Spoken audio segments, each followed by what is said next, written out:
Vamos dar exemplos de processos fáceis para quem está começando? Eu sou o Akira Okuyama e eu vou te orientar a trabalhar com projetos ambientais no estado de São Paulo.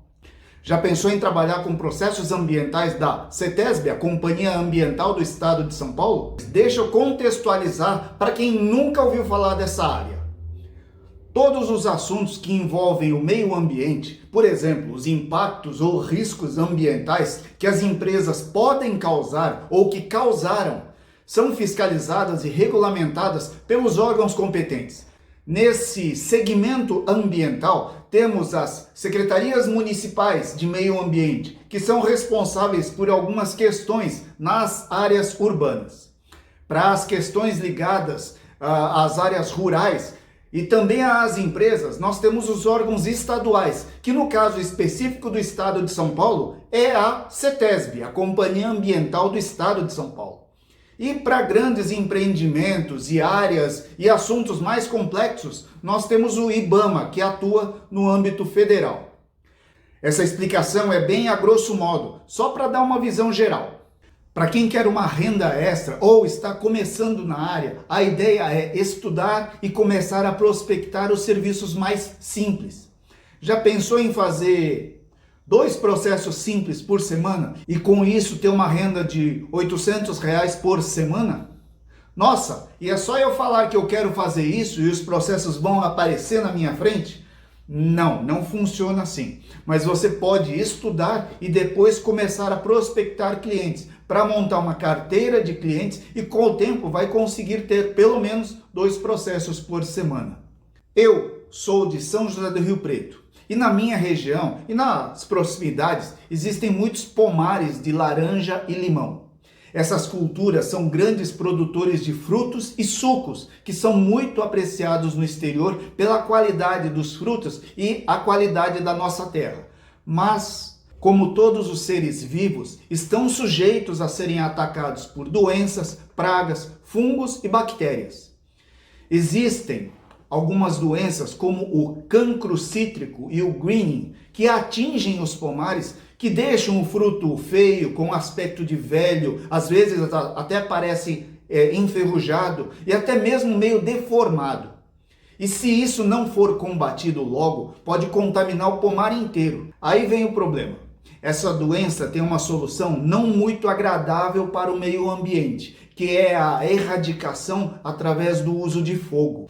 Por isso, se o dono do pomar fizer direitinho, e aí eu tenho que te falar que a grande maioria dos produtores faz, ele pode ir até as CATs, que são as Casas de Agricultura, ou as EDAs, os Escritórios de Defesa Agropecuário do Estado de São Paulo, que cuidam do seu município e solicitar um laudo. Esse laudo deve recomendar a queima do pomar e, uma vez de posse desse laudo, fazer o pedido formal junto à CETESB para a queima dessa cultura, apresentando todos os documentos necessários e, por causa do laudo, sendo isento do pagamento de preço de análise da CETESB. Vamos analisar essa situação? Eu não sou formado numa área técnica, eu sou administrador por formação e não tenho nenhuma habilitação para assinar nada referente à parte técnica ou de meio ambiente. Mas eu quero fazer um processo de queima de cultura agrícola para fins fitossanitários. Eu vou juntar toda a documentação, que não é difícil porque eu vi no vídeo de alguém e sei qual é a documentação necessária e vou lá falar com o dono do pomar, oferecer os meus serviços. Sua primeira dúvida é quem vai emitir o laudo, pois eu não posso assinar esse laudo, tem que ser um técnico. Mas nesse caso de queima de cultura agrícola, o laudo é de um engenheiro da CAT ou da EDA. Ou seja, não é um autônomo, certo? Então não precisa assinar, eu não preciso assinar. Juntar documentação é fácil e fazer um mapa indicando onde estão os montes do pomar também. Eu preciso de um computador e de um scanner para isso e posso ir acompanhando a evolução do pedido através da internet, de casa ou de um escritório.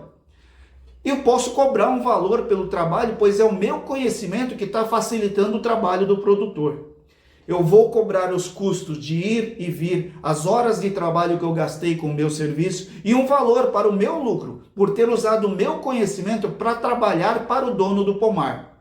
Eu espero o órgão ambiental aprovar o pedido, vejo se não faltou nada de documentação, vejo se o órgão ambiental não pediu complementação e depois de alguns dias a autorização chega no meu e-mail ou no e-mail do dono do pomar. Eu imprimo, entrego para o dono do pomar, dou os avisos e as recomendações necessárias para a atividade e, se o dono do pomar não tiver mais nenhuma dúvida, eu posso dar o meu serviço como finalizado. Eu posso finalizar o meu atendimento, sem deixar de falar para o cliente me procurar se precisar de mais alguma coisa. Fácil, né? O que pode travar esse procedimento? Errar a documentação, mandar a documentação faltante, documento vencido, não colocar a documentação certa. Sabe por quê? Se eu enviar os documentos faltando alguma coisa, eu não consigo corrigir. Só posso fazer isso quando o órgão ambiental fizer o primeiro checklist e constatar que está faltando o documento. E me envia um e-mail liberando o acesso para eu reenviar os documentos, colocar os documentos que estão faltando. E isso pode demorar alguns dias. Ou seja, se eu souber quais são os documentos e já tiver tudo preparado, vai ser mais fácil. Na verdade, se tudo estiver correto, de uma semana para outra você consegue a autorização para esse tipo de situação. Eu não sou de nenhuma área de meio ambiente, mas eu consigo fazer um processo de licenciamento ambiental somente juntando documentação. E eu te ensino a montar com mais eficiência os seus processos ambientais. Vamos para outro exemplo? Você sabe o que é um CDL? O CDL é o Certificado de Dispensa de Licença e é um documento emitido pelo órgão ambiental que atesta que num determinado local específico o empreendimento que é passível de licenciamento realiza apenas trabalhos administrativos ou intelectuais, ou comerciais, ou serve somente de depósito. Tem uma exceção, não pode ser um depósito, um armazenamento ou um comércio atacadista de produtos químicos. Isso significa que o CDL substitui uma licença de operação? Olha só, o CDL não é um documento para substituir uma licença ambiental. Ele é apenas um certificado que atesta que naquele local específico é realizado um trabalho não licenciável de uma empresa que precisa de licença. A dificuldade maior é que o CDL é solicitado através do rito ordinário. Então eu tenho que fazer a SD no PLA da CETESB, eu tenho que pagar o valor da taxa de análise, eu tenho que juntar a documentação, enviar no portal e-ambiente e aguardar a análise do órgão ambiental, que pode demorar 20, 30, até 60 dias para poder receber esse documento. Já o DAIL é a Declaração de Atividade Isenta de Licenciamento, é um outro documento oficial que atesta que o empreendimento não é passível de licença ambiental. Para que serve um DAIL? Eventualmente, algumas instituições financeiras, prefeituras, postos fiscais e outros órgãos públicos exigem a comprovação de que as suas atividades são isentas de licença ambiental. Para isso que se faz necessário a emissão do DAIL. Existe um tipo de ramo de atividade que utiliza o DAIL? Não existe um ramo de atividade específico que faz uso do DAIL, mas o documento serve para atender, por exemplo, a necessidade da comprovação a uma instituição bancária de que a empresa não necessita de uma licença. E como é que pede o DAIL? Você tem que acessar o PLA da CETESB e na opção VRA, o Via Rápida Ambiental, onde você vai começar o preenchimento da solicitação e responder todas as perguntas do questionário eletrônico, lembrando de ter o número do CNPJ do empreendimento e o CNAE da atividade em mãos. E ao final do preenchimento, se estiver tudo certo, o DAIL é emitido eletronicamente e totalmente gratuito. No caso de você emitir um DAIL para alguém, não tem nada que te impeça de cobrar pelo serviço prestado. Vamos para outro exemplo? Neste último caso que eu vou te explicar, vai precisar de um parceiro, alguém que possa assinar tecnicamente algum documento. Ou não. Vamos ver as situações. Autorização para corte de árvore isolada. Se a quantidade de árvores for até 10 árvores, essa emissão da autorização de corte de árvores é eletrônica. Do mesmo jeito que você faz um DAIU.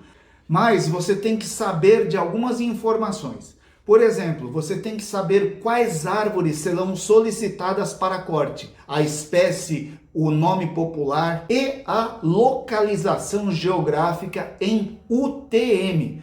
Além de precisar do número do CAR da propriedade. O CAR é o Cadastro Ambiental Rural, que toda propriedade rural deve ter.